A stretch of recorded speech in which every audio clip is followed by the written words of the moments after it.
This is a production of Gordon College's Scot Radio. Scot Radio. What's up, guys? Welcome back to the Photo Finish, Scot Radio's home for motorsports. I'm your host, Ben Schneider. We've got a good show for you all today. We're going to talk about F1 and the Netflix series, of course, that has returned. A little bit of concern about the start of a season with the whole coronavirus outbreak. We'll also talk a little bit about IndyCar testing at Sebring. Next-gen stuff with NASCAR, including the whole lug nut issue. It's, for some reason, caused a major debate because people were up in arms about it. I feel like we have bigger things to be concerned about, but regardless, we'll get to that and also recap the weekend at Fontana, so let's just jump right into the show. Netflix dropped Season 2 of Drive to Survive, the F1 behind-the-scenes documentary series that's received rave reviews from critics and fans alike. They dropped that on Friday, and I have to say, I've only seen 2 episodes so far. I'm a busy college student. Things other than Netflix have priority for me. But from what I can tell, it's just as good as the last season, better than ever. And I have to say, I really applaud Formula One and Netflix for coming together and doing this, because I think it really has made a difference, especially in the United States, in terms of bringing new viewership and new fans in. I can think just here on Gordon's campus how many people, I have to count on 2 hands now, how many people I think have taken up at least a casual interest in Formula One that didn't have it before and have it now because they saw the Netflix series when they were just scrolling through Netflix and ended up getting hooked on the series and started following along last year. So made total sense to bring it back for Season 2 and to have Mercedes and Ferrari participating this year as well. I think is only going to add to the success of it. And I think it's great that new season's back, and hopefully this partnership continues for many years to come. We have some concern staying over in the F1 and European racing world over the coronavirus outbreak, and it's gotten to the point where MotoGP, funnily enough, I mentioned last week that I don't talk a whole lot of two-wheel stuff on this show, but here I am for the second week in a row bringing something up. But MotoGP has canceled their first 2 events of the year over concerns about the coronavirus. And Ross Brawn over at F1 today just came out and stated, we will not go ahead with a race anywhere if any of our teams cannot compete. Now, the first race is scheduled in Australia in a couple of weeks. The main concern is not the coronavirus in Australia. The main concern is the outbreak that is happening in Italy right now. And this is concerning because 2 of Formula One's teams, obviously probably F1's most famous team, Scuderia Ferrari, and the rebranded Toro Rosso team, AlphaTauri, they're based in Italy. And so if there are concerns about quarantining people or whatever regarding the virus, it's going to make it difficult for them to get to the track on time for the Australian Grand Prix. And Ferrari have also come out and stated that even though you think of a team like Haas, which is a Ferrari customer team running Ferrari badged engines, it could make it difficult for them to have all the resources going into the Australian Grand Prix as well for Alfa Romeo. So a little bit of concern here. I'm sure everybody will continue to monitor the situation and do what is best, but something worth mentioning. We've already had the Chinese Grand Prix postponed due to the issue, so we'll keep an eye out for any more updates that come out regarding that. The IndyCar series getting their season started with some preseason testing at Sebring International Raceway, and of course testing times aren't always indicative of who's going to be the strongest heading into the upcoming season, but a little bit of a surprise for me at least, Carlin having really strong success over the first 2 days.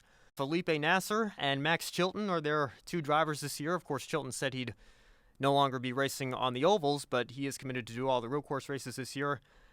He's a former F1 driver, never really got the breaks that the top drivers get with top teams, but he's come over here to America to race in IndyCar, as has Felipe Nasser. They're both from Formula One, and both teaming up with Carlin this year. And if you remember anything about Carlin last season, they really struggled to find pace, particularly at the Indianapolis 500, when 2 of their cars and a third car, which they were partnering with McLaren, of course, obviously Fernando Alonso being the big story, missing that race. They were the 3 cars that got bumped from the Indy 500.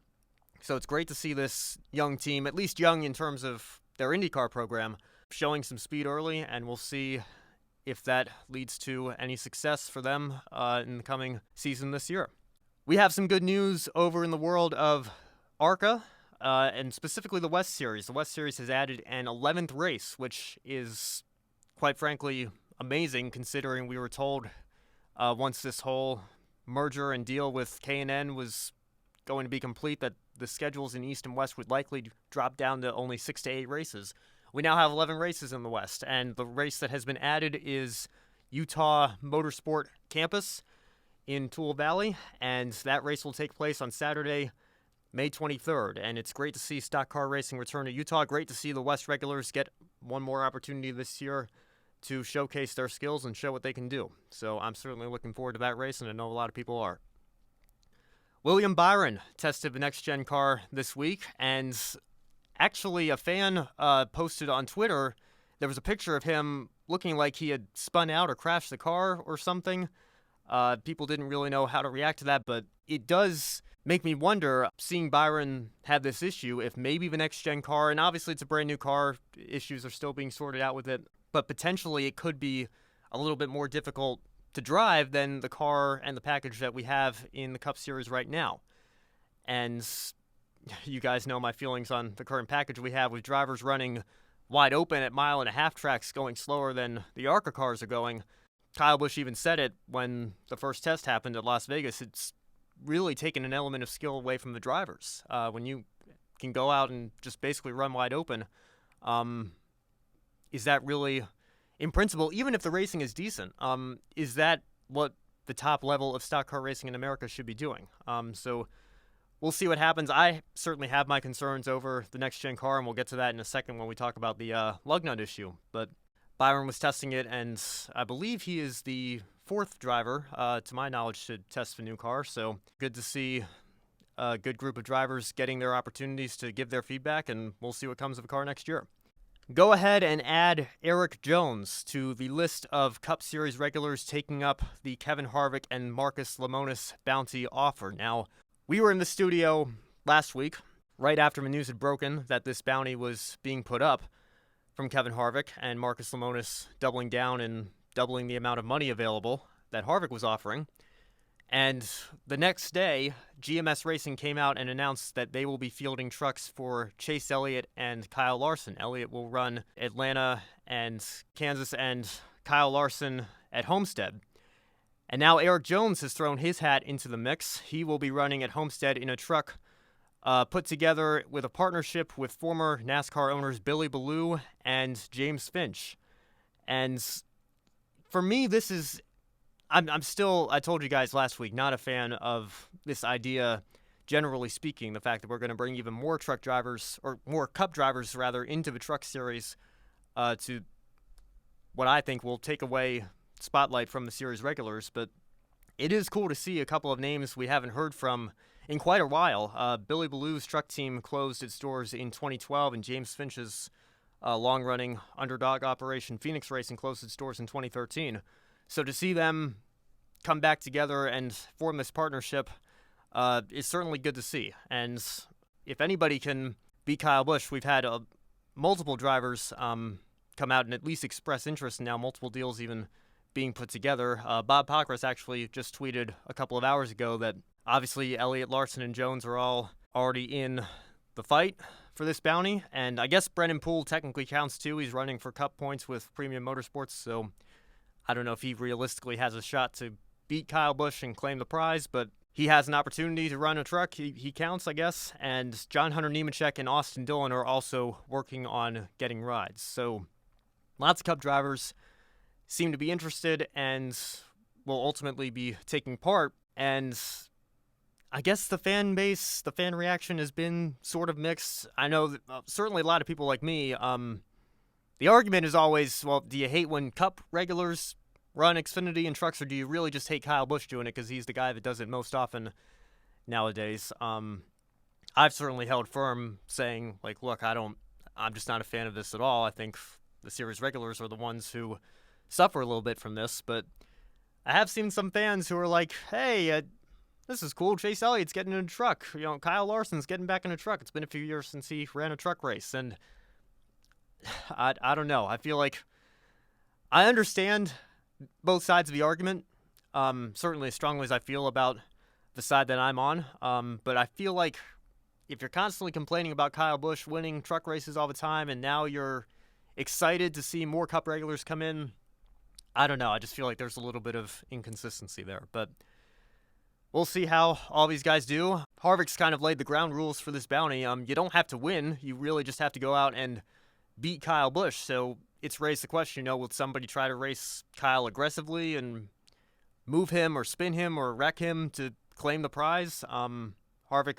even, I think, admitted that he probably should have laid the rules down that you have to win the race no matter where Kyle finishes. And also I should add that once the bounty's claimed, it's over. So if Chase Elliott goes out and wins Atlanta, it's tough luck for Kyle Larson and Erik Jones. The bounty will have already been claimed, although I'm sure they'll still run the race now that the deals have been finalized and put together. But we'll see. I mean, it will be interesting to follow, I will admit. But again, when we're following this, are we going to be watching the Truck Series races for the truck regulars, or are we going to be watching them for the Cup guys who will probably beat the particularly inexperienced and underfunded truck regulars anyway? I think you all know the answer to that. Speaking of the next-gen car, NASCAR came out and announced yesterday that there's going to be some changes to how pit stops operate with this new car. They're going to a single lug nut on each tire.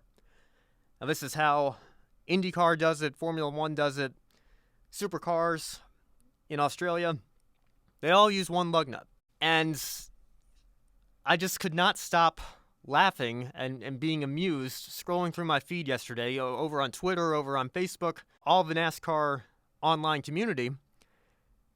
Everybody's outraged. I shouldn't say everybody, but a lot of people seem to be genuinely melting down over this. Like, this is what's killing the sport. This is the final nail in the coffin for me. And I can't help but laugh.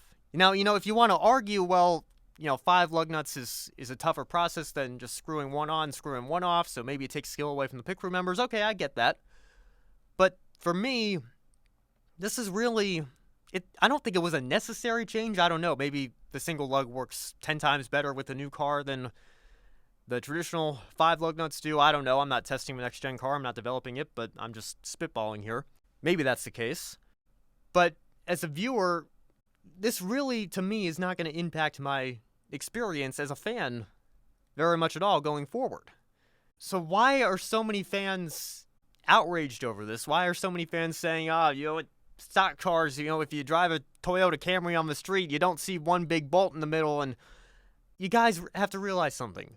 These cars have not been stock cars. I mean, we call them stock cars, but stock means you drive it off the dealership parking lot and you go race it. And that's how NASCAR was born, but it's been half a century since it was like that. Modifications slowly started coming in, and now a Toyota Camry you buy at a dealership is nothing close to what Kyle Busch drives on a weekly basis. You can't just take a Toyota off the parking lot, brand new, and go enter it in a Cup Series race. That's what stock means. Now, there are so many elements of a NASCAR Cup Series car that are not stock. And it's not like this is the first thing they've ever changed to move away from the stock tradition.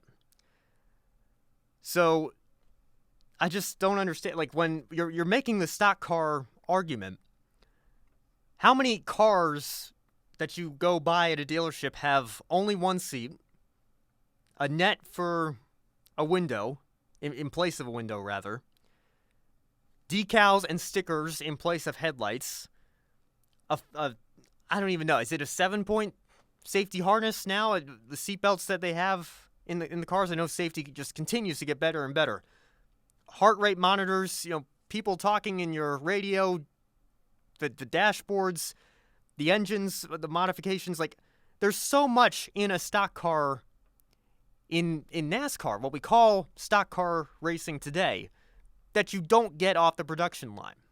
And lug nuts, I mean, you guys, if this is your biggest concern, you must be having the time of your life as a NASCAR fan right now. I've got much bigger concerns. I've got concerns about how the next-gen car is going to race.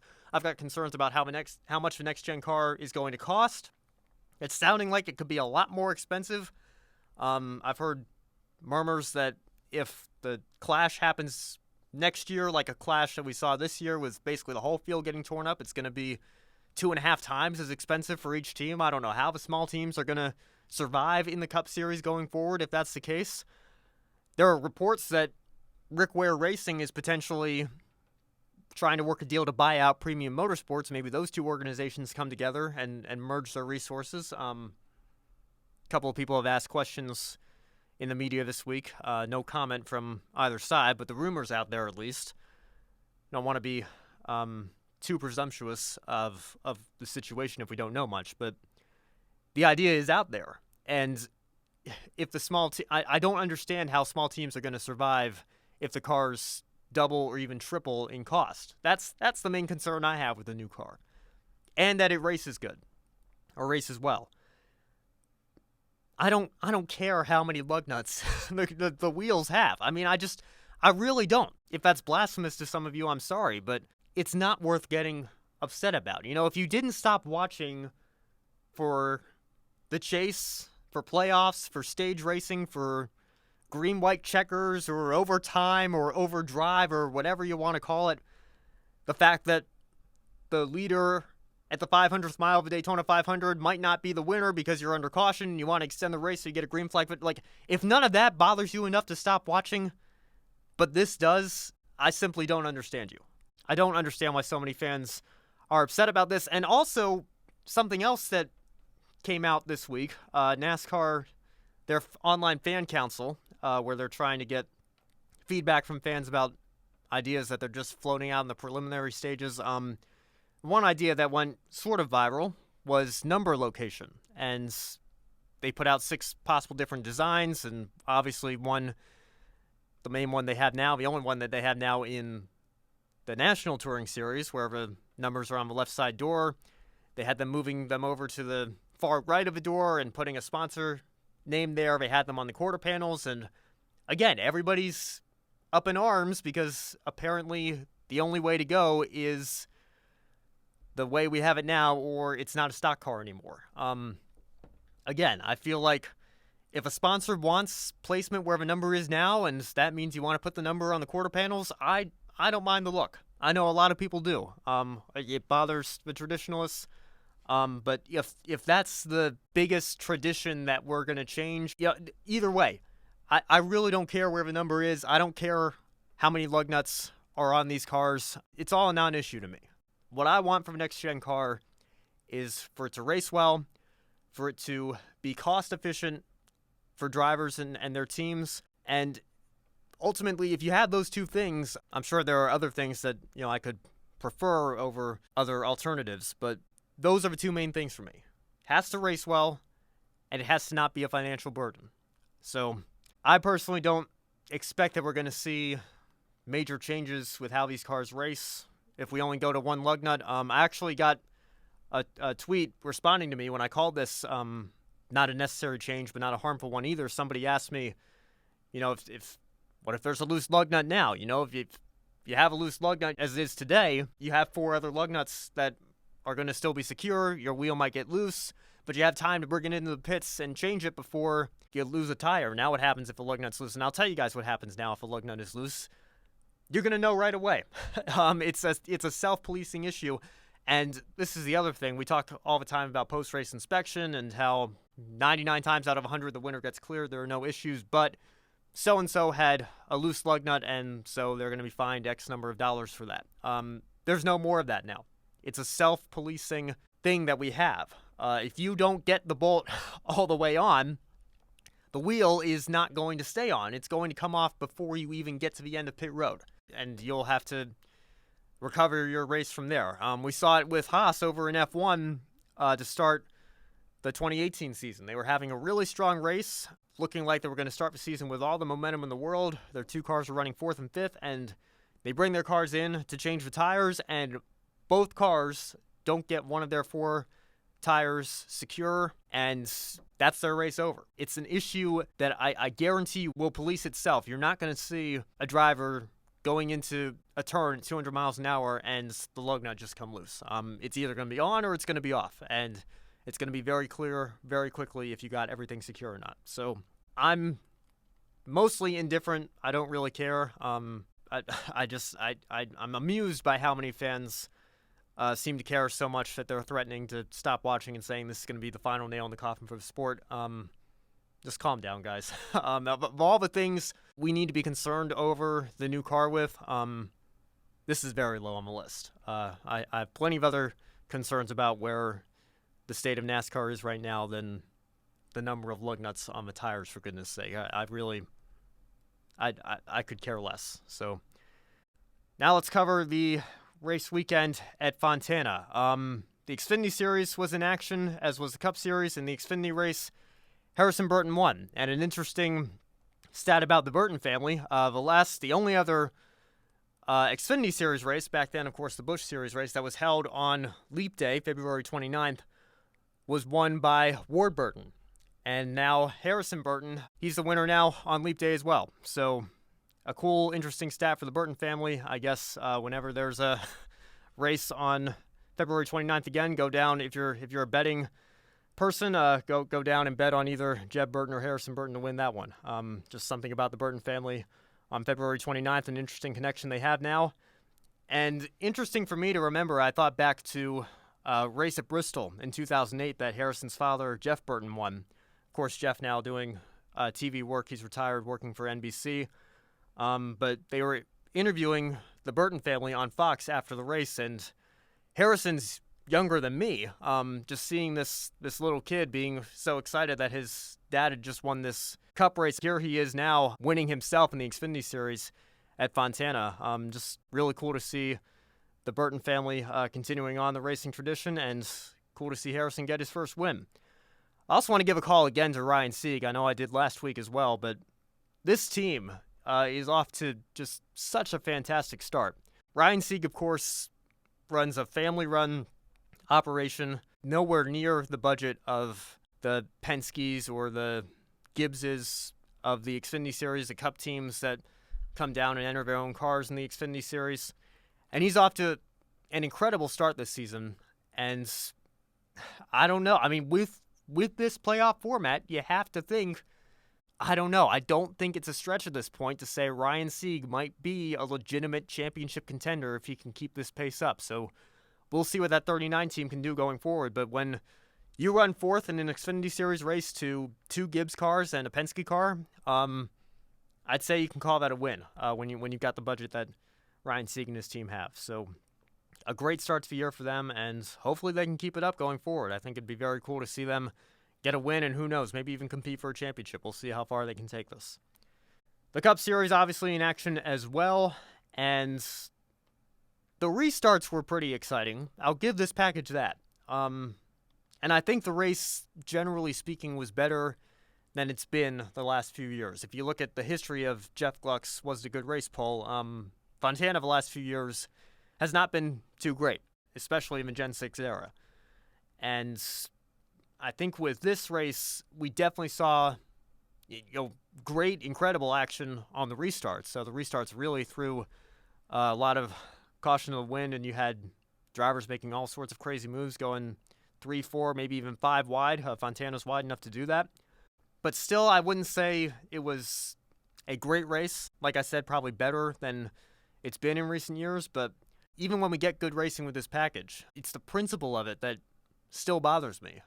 Cup Series cars should not be going slower than ARCA cars. Cup Series cars should not be able to run wide open at most 1.5-mile tracks. There should be off-throttle time. These are the best drivers in the world in terms of stock car racing. Ideally, at least. I don't know. If you look at super speedway racing the past few years, maybe you want to second-guess yourself there. But they should be lifting going into corners at the very least. And this package, with the low horsepower and high downforce, the principle of it bothers me as a racing purist. So it's entertaining, at least when the racing is good, but still something about the package that bothers me. And hopefully that's a problem that the next-gen car fixes. Like I said, I want it to race well, I want it to be cost-efficient. And some of y'all are concerned and complaining about lug nuts. It just boggles my mind. But regardless, I want to give my congratulations to Alex Bowman and Hendrick Motorsports for winning the race. His second career win, and a great moment for them. And unfortunately, Ryan Blaney, of course, driving that beautiful Kobe Bryant tribute paint scheme with body armor this weekend, was running in second, led a bunch of laps, had a shot to win the race before he fell back a little bit at the end and Bowman pulled away. He had a tire issue at the very end there. So Ryan Blaney, if you look at the first 3 races this year, probably should have finished second at Daytona. Of course, he did finish second anyway, but was pushing Ryan Newman to the win before that went wrong, of course. Last week, ironically, looked like it was going to come down between the exact same 2 drivers, Blaney and Bowman, before the last caution came out, and some drivers made pit stops, some others didn't. But Blaney looked like he was in good shape to maybe win that one at Las Vegas, and now this week, going to come home with a second-place finish and has a late tire issue that drops him much further down the field. So just unfortunate, but he's shown a lot of speed this year, and I'm sure he's going to bounce back and get a win at some point with how he's running. Toyota bounced back a little bit this week. It looked like they weren't running too well at the start of the race, ended up getting a few of their cars into the top 10 by the end of it. But I want to talk for a second about Martin Truex Jr. And Truex is somebody who I'll admit I was a big fan of a few years ago, particularly when he was having his championship run with Furniture Row Racing in 2017. The whole story of how he was an underdog most of his career, Furniture Row Racing being a start and park team at the start of their Cup Series time and evolving into this championship contender with an alliance with Gibbs. Of course, Truex with his personal life with Sherry Pollock's his longtime girlfriend dealing with her illness. All these things coming together to form this beautiful story when they won the championship. I thought to myself, how could you root against this guy? And, it was it's things like the radio chatter that we heard from Truex on Sunday that have kind of answered that question for me the last couple of years. Ever since Truex came into his own and became a perennial championship contender, I feel like almost every week we're hearing something on the radio about how he's complaining about how lap cars are all over the place and, this driver's not doing his job. This guy's racing me too hard.